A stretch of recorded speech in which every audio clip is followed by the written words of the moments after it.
All right. So, well, first off, I just want to say thank you to Jerome for dropping by and taking some time out to speak with us this morning. How you Morning. doing? I'm doing excellent. Yourself? Good, good. Now, we were talking about this earlier about a screening for a documentary that is going to be held at the A&W coming up this Wednesday evening, 7 o'clock. It's the 1st of October.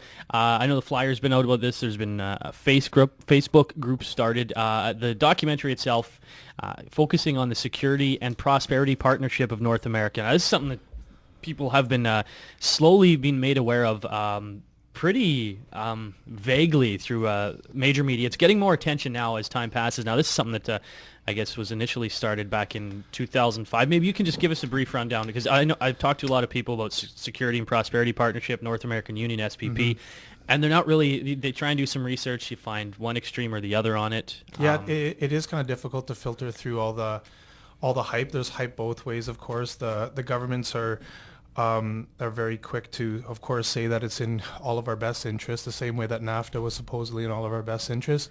And then there's the other side of the coin. There are some political parties that are very against it. There's unions that are very against it, working groups, student unions.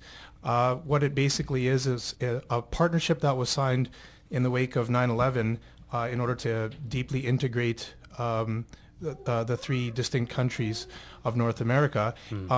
Not so much to create one country, as some people would put it, but basically to have the guidelines and laws all the same across all three countries, and it would be done by the business elite, basically making up these laws. So it is kind of a scary thing. So you mentioned NAFTA, and it gets compared a lot to that. A lot of people just generalize it. NAFTA on steroids. Yeah, that's what some critics call it. I think the big problem is that we don't. The public is being shut out of this. We are supposed to be a democratic society where the will of the people is actually being taken in interest, and this is not the case with this. What is happening is this is all being done behind closed doors.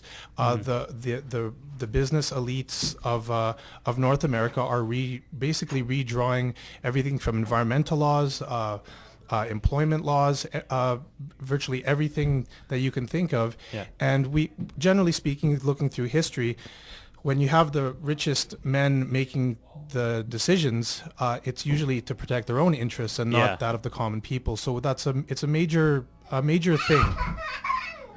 Now, you mentioned the business elite, or usually it is the rich guys making these decisions or controlling the major corporations, and where the concentration of money is. It's no secret. That's where a lot of the pull comes from. Whether it's, of course, those are the guys laboring or lobbying the governments, and that's where a lot of the major pushes come from in this. And I guess this is where it could come down to how it affects us individually as Northern Manitobans. And a good time to be aware of anything politically right now, of course, with the U.S. election. And I always shake my head when people say, why do you even care? Well, that's our biggest trading partner. That's the world's superpower. You have to pay attention. But there is our own election right now coming up in just a couple weeks' time now, and it's an important time to raise these issues and maybe ask some questions too. And with the SPP, how would this affect somebody, particularly, the average guy in Northern Manitoba? Well, again, it is hard. It is very difficult to say, but what we're looking at is basically Canada as a sovereign nation making our own decisions. That would be put to an end. So if, for instance, if an oil company happened to find oil here, we would have virtually no input into what was being done. We would have no say. That's just an example for environmental laws. And we all know, even again, this is a generalization, but generally speaking, when you have like, say, for instance, an oil company or a mining company or whatever, large industry, they're not generally the most keen on environmental laws. So again, there's huge environmental risks. Or even with healthcare, like we see ourselves slipping to more of every day it's slipping to more of an American system. And us as Canadians, we're generally very proud of our system. Like there's obviously, there is issues with it. Or for example, even like it is a scary thought, but mandatory drafts, like with the United States. pushing in all over the world. There has been already, I think it was February 14th of last year. It wasn't specifically under the SPP, but it does work along with this agenda.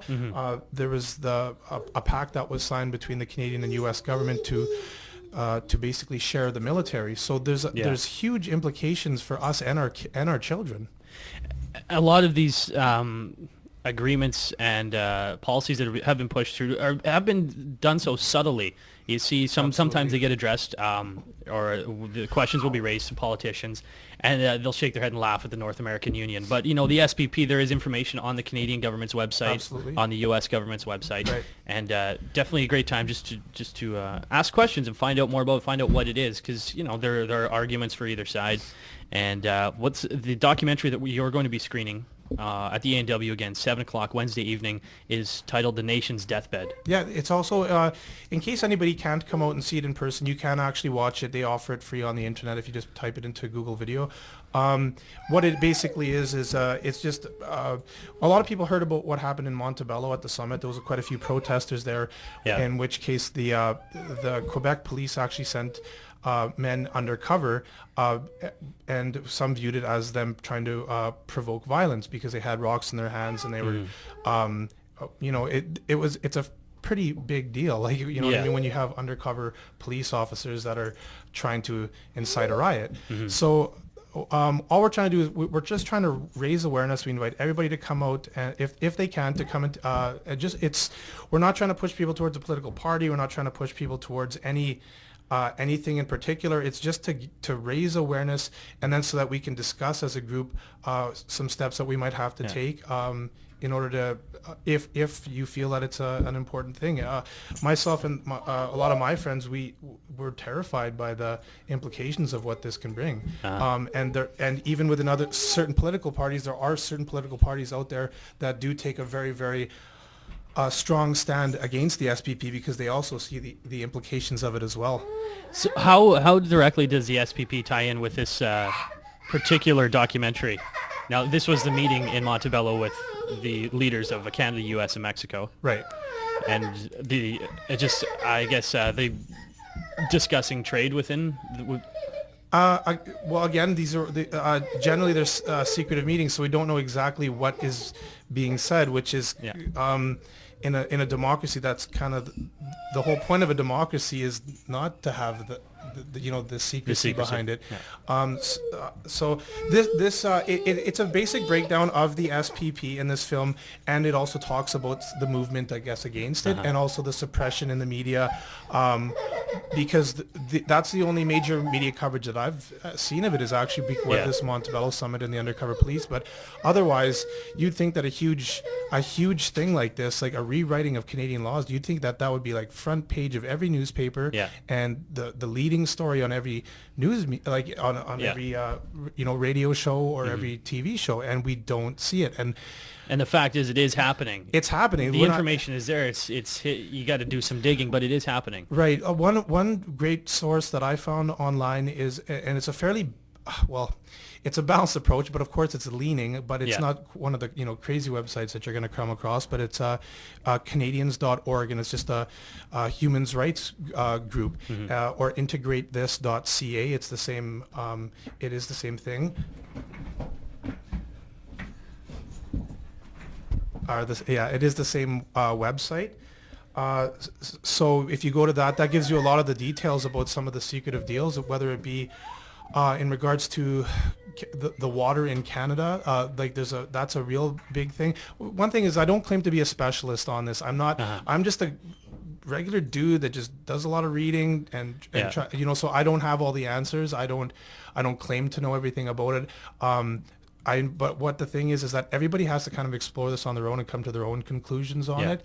So that's all we're trying to do, is just trying to get some people together to kind of bounce ideas back and forth. And that's who is putting this on, yourself, and just some other, I guess you could safely say, concerned citizens. That's all. It's just a group of concerned citizens. We're not there to say, hey, you should vote whatever party, or this is what you got to do.